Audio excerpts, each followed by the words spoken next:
Dr Jekyll was quite at ease. Chapter 3 of Dr Jekyll and Mr Hyde. A fortnight later, by excellent good fortune, the doctor gave one of his pleasant dinners to some 5 or 6 old cronies, all intelligent, reputable men, and all judges of good wine. And Mr Utterson so contrived that he remained behind after the others had departed. This was no new arrangement, but a thing that had befallen many scores of times. Where Utterson was liked, he was liked well. Hosts loved to detain the dry lawyer, when the light-hearted and loose-tongued had already their foot on their threshold.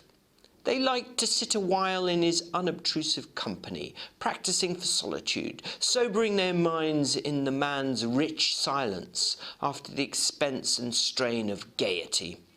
To this rule, Dr Jekyll was no exception, and as he now sat on the opposite side of the fire, a large, well-made, smooth-faced man of 50, with something of a slyish cast, perhaps, but every mark of capacity and kindness, you could see by his looks that he cherished for Mr Utterson a sincere and warm affection. "I have been wanting to speak to you, Jekyll," began the latter.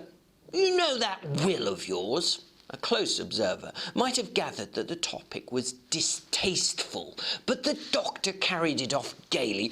"My poor Utterson," he said, "you are unfortunate in such a client. I never saw a man so distressed as you were by my will, unless it were that hide-bound pedant Lanyon, and what he called my scientific heresies. Oh, I know he's a good fellow, you needn't frown, an excellent fellow, and I always mean to see more of him, but a hide-bound pedant for all that, an ignorant, blatant pedant. I was never more disappointed in a man than Lanyon. You know I have never approved of it," pursued Utterson, ruthlessly disregarding the fresh topic. "My will? Yes, certainly I know that," said the doctor, a trifle sharply. "You have told me so." "Well, I tell you so again," continued the lawyer. "I've been learning something of young Hyde." The large, handsome face of Dr Jekyll grew pale to the very lips, and there came a blackness about his eyes. "I do not care to hear any more," said he. "The matter is, this is a matter I thought we agreed to drop." "What I heard was abominable," said Utterson. "It can make no change. You do not understand my position," returned the doctor with a certain incoherency of manner. "I'm painfully situated, Utterson. My position is very strange, a very strange one. It is one of those affairs that cannot be mended by talking." "Jekyll," said Utterson, "you know me. I am a man to be trusted. Make a clean breast of this in confidence, and I make no doubt I can get you out of it." "My good Utterson," said the doctor, "this is very kind of you, very good of you. This is downright good of you, and I cannot find words to thank you in. I believe you fully. I would trust you before any man alive, I before myself, if I could make the choice. But indeed, it isn't what you fancy. It is not so bad as that. And just to put your good heart at rest, I will tell you one thing. The moment I choose, I can be rid of Hyde. I give you my hand upon that, and I thank you again and again. And I will just add one little word, Utterson, that I am sure you will take in good part. This is a private matter, and I beg of you to let it sleep."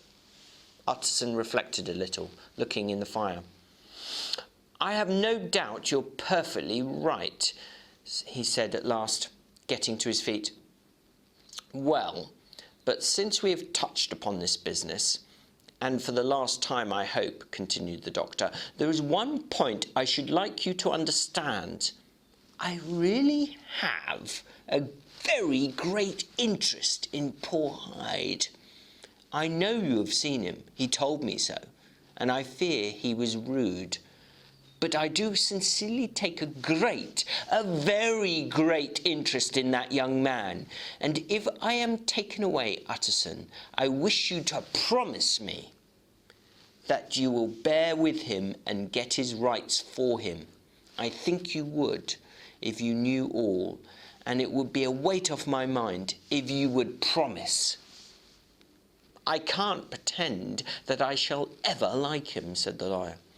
I don't ask that, pleaded Jekyll, laying his hand upon the other's arm. I only ask for justice. I only ask you to help him for my sake, when I am no longer here. Utterson heaved an irrepressible sigh. Well, he said, I promise. So, in this chapter, we have Utterson asking Jekyll about Hyde, and notice the reaction. First of all, Hyde tries to change the topic and talk about Lanyon and how he really doesn't like Lanyon for being a pedant. That is someone who nitpicks, who just goes over little details. Secondly, we see how when he's really questioned about Hyde, he says he takes a great interest in him. He obviously is very, very attached to him, and he wants Utterson to promise, when he's no longer there, that he will make sure that the will that he's made out to Jekyll is carried out. In other words, that Hyde gets plenty of money. I think this is really important. Jekyll feels very close to Hyde. And of course, when we're rereading the book, we realise that he's very close to him because he is Hyde. We can see that Hyde and Jekyll are the one and the same person. That, Jekyll, he puts on a pretense of being a respectable man of 50, a doctor, but deep down he nurses the desires and the attitude of mind that is Hyde, the kind of antisocial, thuggish, unpleasant attitude of mind that we've seen Hyde show, or exhibit would be a more fancy word.